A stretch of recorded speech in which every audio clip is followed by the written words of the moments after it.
MRC4 Term 1, Week 5. Pagkilala sa sariling pananampalataya.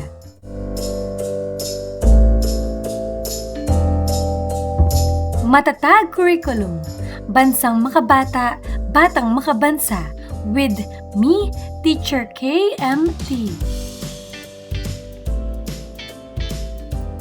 Magandang araw mga bata!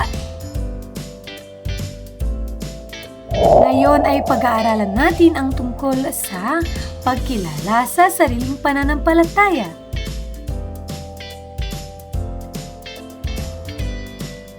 Mga layunin.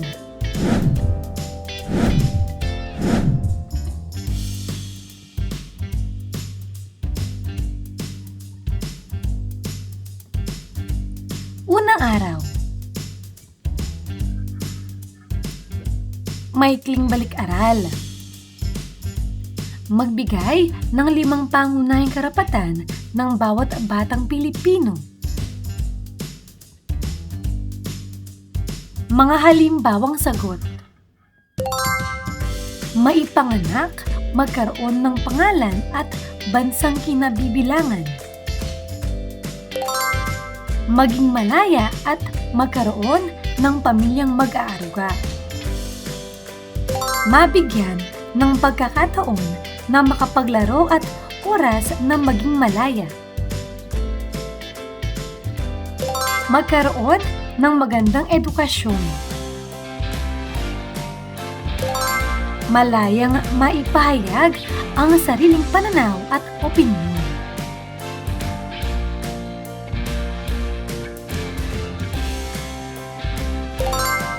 Mahasa sa kakayahan. Makatira sa mapayapang pamayanan. Mabigyan ng proteksyon laban sa mga abuso, panganib at karahasang dulot ng gulo at alitan. Maipagtanggol at mapagsilbihan ng ating pamahalaan.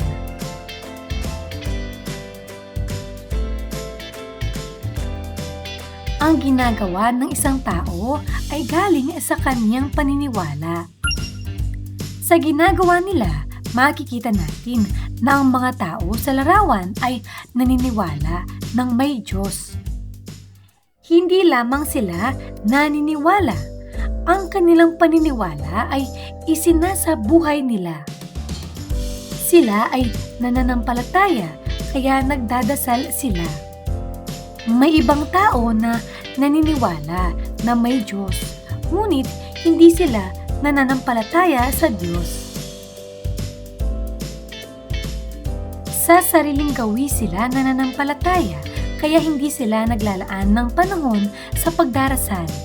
Ika nga, kahit ang mga masasamang tao ay naniniwala sa Diyos. Sa aralin natin, matutukoy natin ang ilan sa ating pinaniniwalaan. Maunawaan na rin natin ang kaibahan ng paniniwala sa pananampalataya at matutuhan natin ang mga pamamaraan ng pagpapahalaga sa pananampalataya. Unang aralin, ang aking paniniwala at pananampalataya. Piliin sa ibaba ang mga larawan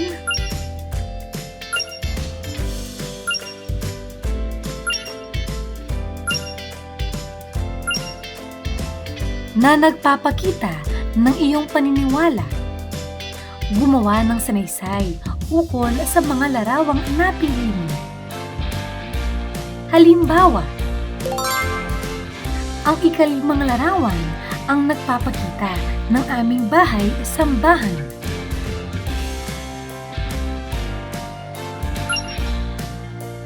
Ang Islam at Kristyanismo ay 2 malalaking relihiyon sa Pilipinas. Ang mga tagasunod ng Islam ay tinatawag na Muslim. Ang mga Kristiyano naman ang sumusunod sa buhay at turo ni Jesus. Ang mga paniniwala at turo ng Islam at Kristyanismo. Una, paniniwala. Sa Islam, ang mga Muslim ay naniniwala sa isang Diyos na tinatawag na Allah at si Propeta Muhammad ay kaniyang sugo.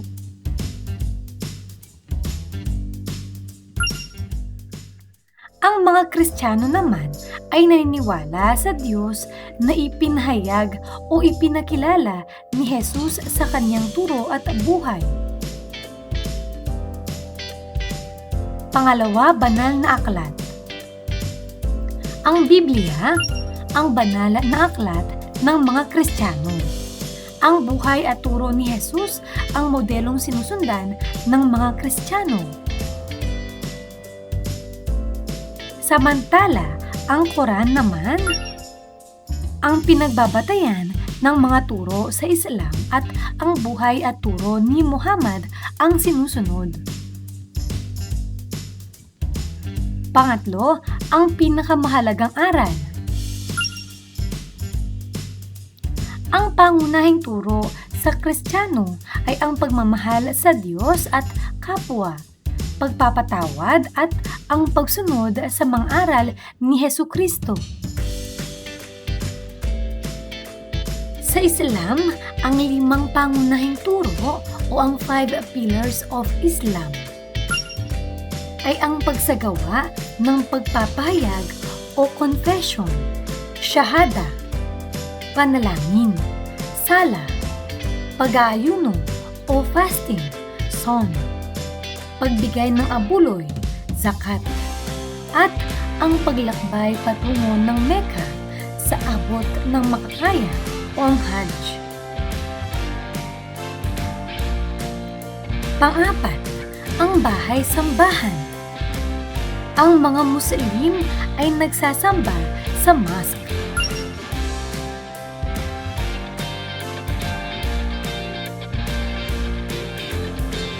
Ang mga Kristiyano naman ay sa simbahan.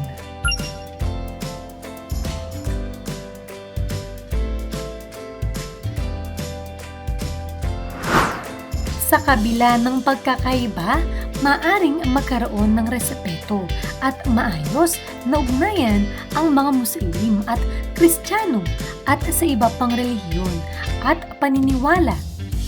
Ang pagbibigay halaga sa mabuting ugnayan ay kinakailangan para sa pakikipagkapwa-tao. Ikalawang araw.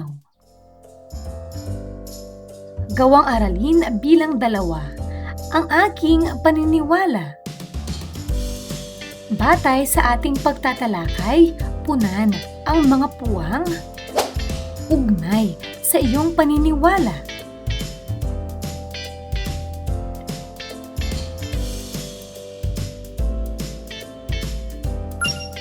Ang pananalig o pananampalataya ay iba sa paniniwala. Ang paniniwala ay turo o aral na pinaniniwalaan.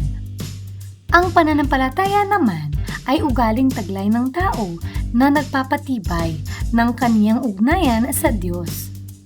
Pagsasabuhay ng pinaniniwalaan ay nagiging kaugalian. Anuman ang kinabibilangang pananampalataya, ang mananampalataya na taimtim ang pagtitiwala ay sumusunod sa mga tagubilin at aral na kanilang paniniwala. Ang taong may sampalataya ay buong pusong sumusunod at nagiging kaaya-aya ang mga gawi. Anuman ang kinabibilangang paniniwala, ang mahalaga ay ang pagsasabuhay at pagsunod sa mga mabubuting aral. Kaya nagagabayan tungo sa mabuting buhay at pakikitungo sa iba. Nakakatulong ang pananampalataya sa pag-iwas sa hindi magandang gawain. Kung ang pag-iisip ng isang tao ay puno ng mabubuting turo at sinisikap niya itong isabuhay, mahuhubog ang kaniyang buhay ayon sa mabubuting aral na kaniyang pinaniniwalaan. Kahit sa kahirapan, ang nagsasampalataya ay may kaagapay sa lahat ng oras. Hindi siya nawawalan ng pag-asa. Mapagpasalamat at mapagmahal ito dahil damdam, puno ng mga magagandang aral ang puso at isipan. Nagtitiwala ito na makakamit ang adhikain sa buhay. Ang tunay na mananampalataya ay may pag-asa at lakas sa pagharap sa hamon ng buhay. Patuloy itong kumakayod at kumakatok dahil alam niyang bubukas ang pinto. Paniniwala ba o pananampalataya ba ito? Tukuyin kung paniniwala o pananampalataya ang tukoy ng mga sanaysay. Una, ang sabi ng Biblia ay makapangyarihan at mabuti ang Diyos. Ito ay paniniwala. Pangalawa, isa sa turo ng Islam ay ang pagbibigay ng tulong sa mga mahihirap. Paniniwala.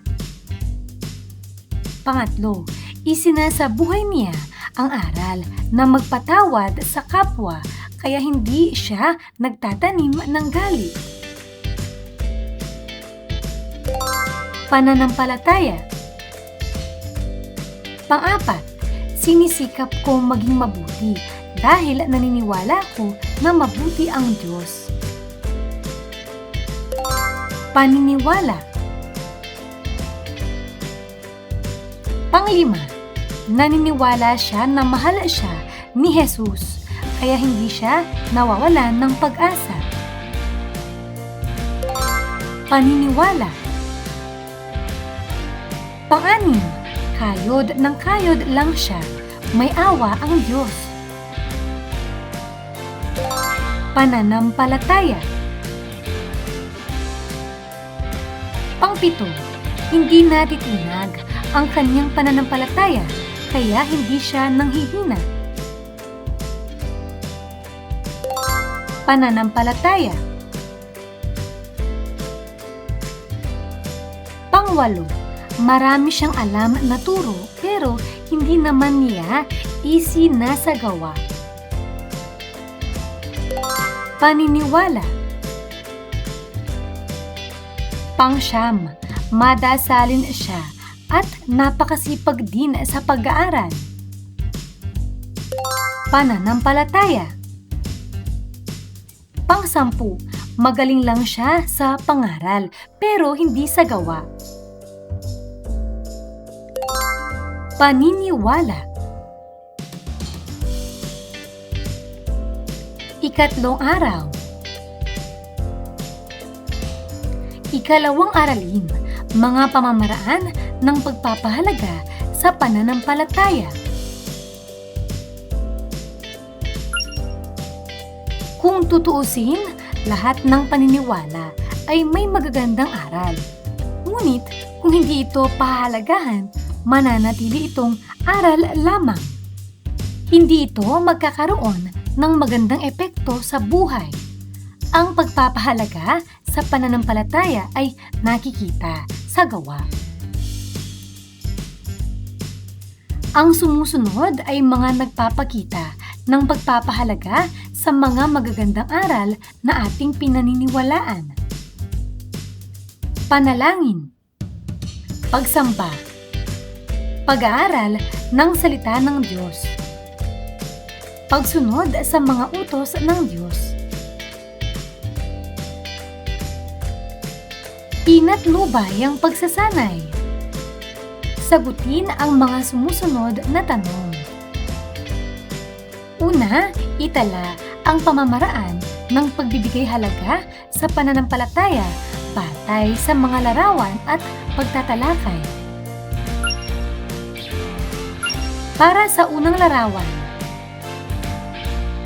Tama. Pagdarasal o pananalangin sa Diyos.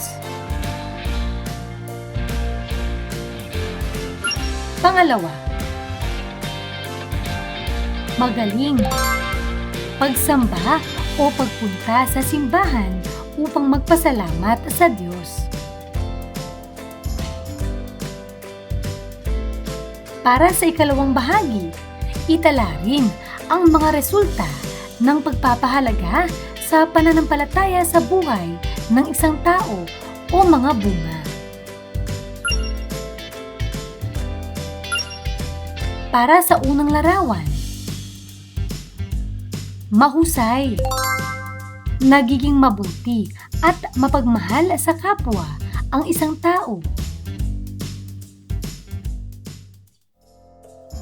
Ikalawang larawan, tama, nagkakaroon ng kapayapaan at pag-asa sa buhay.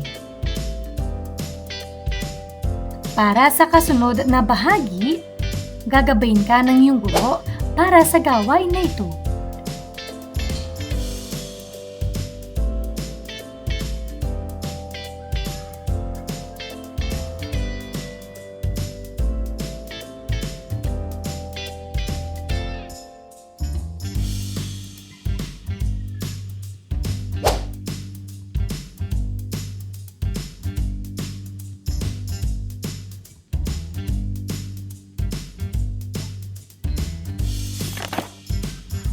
Mga posibleng sagot.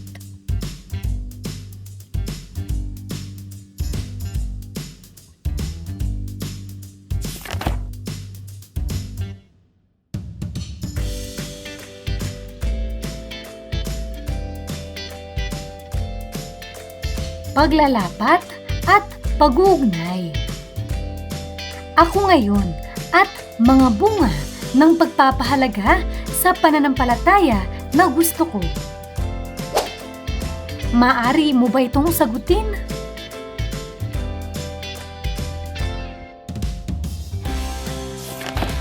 Narito ang gabay sa pagmarka.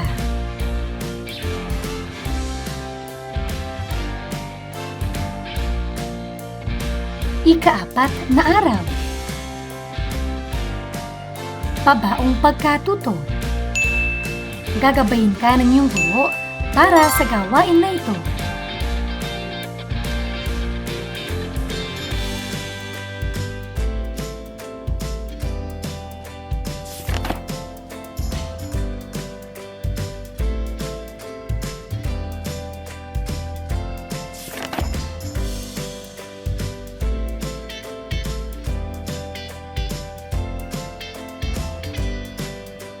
Pagninilay sa pagkatuto. Gagabayin ka ng iyong guro para sa gawain na ito.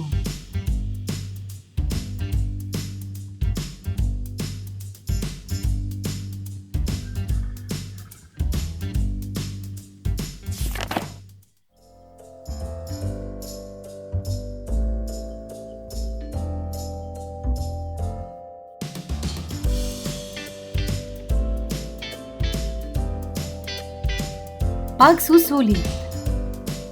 Itugma ang mga salaysay sa salita sa ibaba.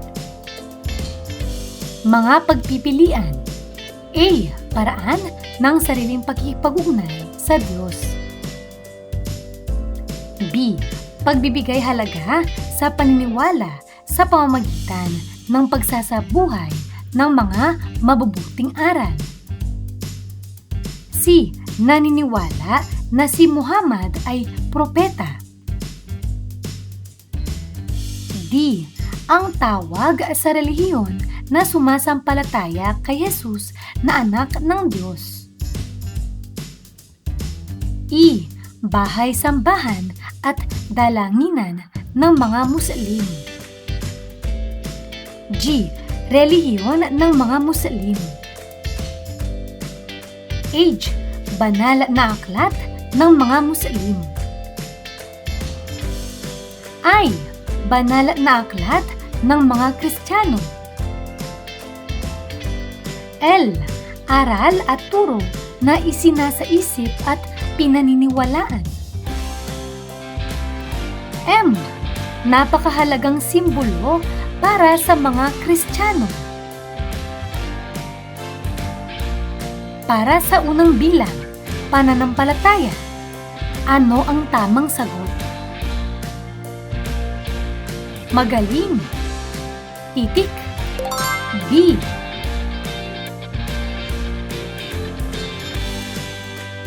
Pangalawa, mask. Ito ay E.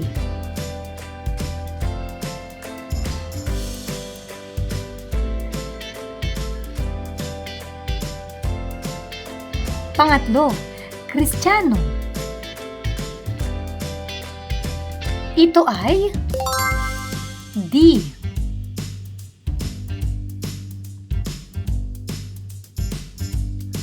Pang-apat, ito ay G.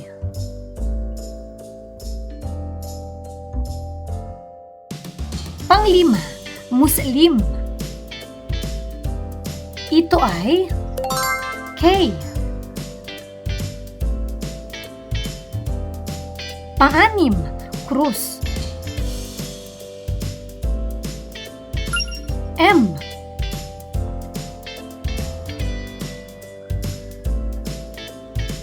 Pang-pito, panalangin. A.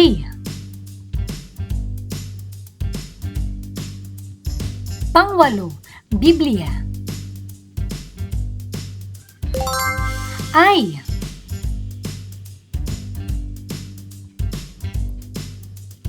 Pang-siyam, Quran.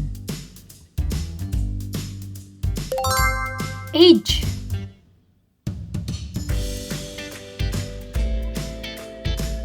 Pang-sampu, paniniwala.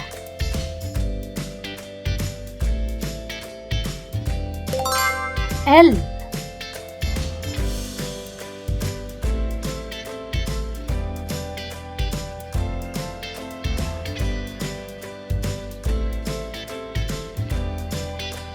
Mahusay mga bata!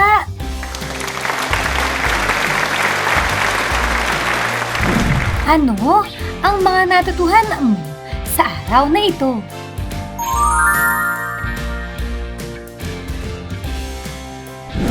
Ngayong araw na ito, natutuhan ko ang tungkol sa ang aking paniniwala at pananampalataya. Mga pamamaraan ng pagpapahalaga sa pananampalataya.